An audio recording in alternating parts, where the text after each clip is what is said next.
You are dead to me, 'cause what you said to me cut so deep, and now you're dead to me.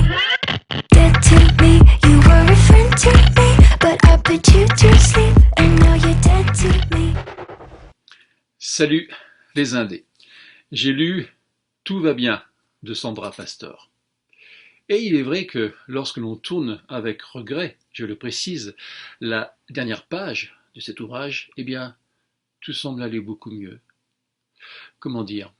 Ce texte est un concentré de finesse et de tendresse, égrenant une multitude de réflexions et de constats centrés sur la vie, ou plus précisément centrés sur nos vies.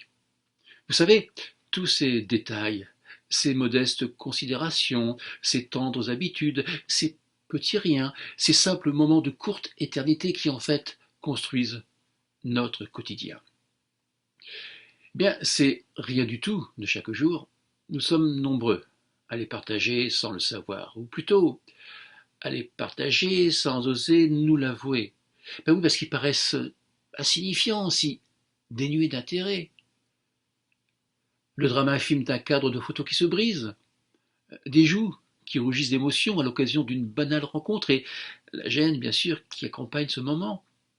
Le métro, boulot, dodo, si barbant et pourtant si rassurant. Le pain grillé au four, la salade de cresson, le manque de sommeil, enfin, toutes ces petites choses, quoi. Eh bien, Sandra Pastor a su cueillir un grand nombre de ces instants-là. Elle a su les lister, les raconter, les magnifier et même leur apporter une réelle légitimité.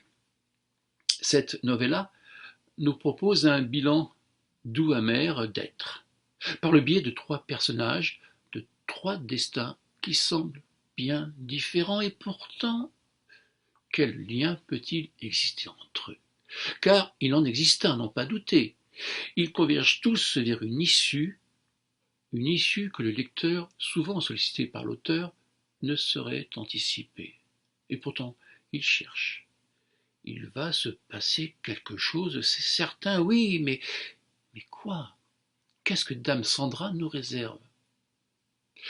Dans ces pages, nous partageons l'intimité de trois femmes attachantes, de trois inconnus que l'on voudrait pouvoir rassurer, que l'on voudrait pouvoir consoler, que l'on aimerait rencontrer dans une bibliothèque, dans une forêt, ou encore, pourquoi pas, dans un ascenseur. Lisez cet ouvrage, je vous le conseille. Le thème qu'il aborde peut s'avérer grave, c'est vrai. Mais pas d'inquiétude, il saura très bien vous apaiser. Et au final, vous verrez, tout ira bien. Bon, moi je dis ça, je dis rien, mais en fait je vais pas trop mal. C'est peut-être grâce à ce bouquin. Allez, à bientôt les AD, pour de nouvelles aventures douces et amères tout à la fois.